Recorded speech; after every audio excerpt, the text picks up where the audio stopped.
Halo tim seleksi Google Student Ambassador dan halo teman-teman semua. Nama saya Ninda Aminata Zuhria, mahasiswi aktif Ilmu Komunikasi Universitas Terbuka semester 6. Di video ini saya akan menjawab 4 poin utama dalam seleksi GSA 2026.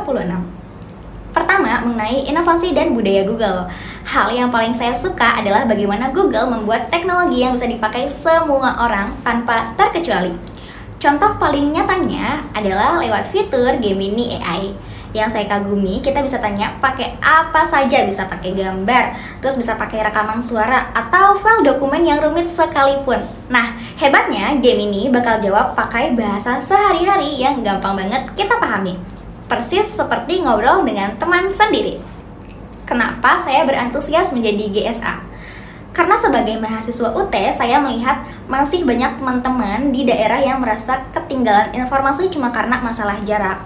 Saya ingin teknologi sekeren ini bisa langsung sampai ke tangan mereka supaya kita punya solusi nyata untuk mempermudah proses belajar dimanapun kita berada. Kedua, rencana kegiatan saya di kampus. Saya ingin membuat acara santai yang asyik tapi penuh ilmu, namanya The Google Blind Date with Ideas. Pernah gak sih lagi dapat tugas tapi otaknya mendadak blank? Nah, nanti saya akan bawa blind box atau kotak misteri yang isinya benda-benda acak seperti batu bata atau kunci bekas. Lalu, apa yang kita lakukan? Kita akan menantang kreativitas kita. Kita foto benda itu pakai Google Lens, lalu minta Gemini AI untuk mencari hubungannya dengan jurusan masing-masing. Misalnya, anak hukum bisa tanya ke Gemini soal aturan sengketa bangunan gara-gara lihat batu bata. Kalau saya, yang anak komunikasi, saya bakal minta Gemini buatkan ide kampanye iklan yang unik untuk produk itu. Semuanya langsung kita tulis bareng-bareng di Google Docs. Jadi kerasa banget kan kolaborasinya secara real time. Nah, ketiga, masalah apa yang saya temui sehari-hari? Saat saya menjadi tenaga pendidik di PAUD dekat rumah, saya menemui kendala nyata, yaitu keterbatasan buku cerita atau buku bacaan. Padahal, saya ingin sekali anak-anak itu punya pandangan luas tentang dunia, bukan cuma sebatas lingkungan mereka aja. Karena gak ada buku, saya putar otak dan mencoba cara lain. Saya manfaatkan Google Street View di handphone saya buat nunjukin ke mereka sisi lain dunia secara langsung.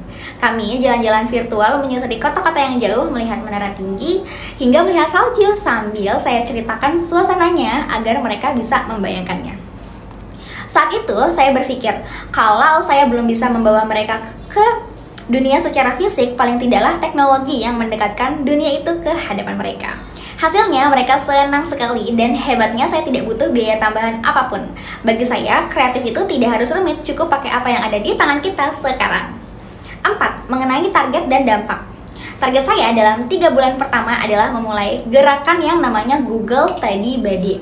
Nah, intinya saya ingin teman-teman di UT punya grup belajar yang benar-benar aktif menggunakan Google Chat dan Google Meet. Jadi, kalau ada yang bingung soal kuliah, kita nggak perlu lagi merasa sendirian. Apa dampaknya? Pertama, saya ingin kita semua bisa lulus tepat waktu karena proses riset yang jadi jauh lebih mudah akan dibantu sama Gemini. Selain itu, saya juga ingin mengajak rekan mahasiswa untuk membantu pelaku UMKM di sekitar kita.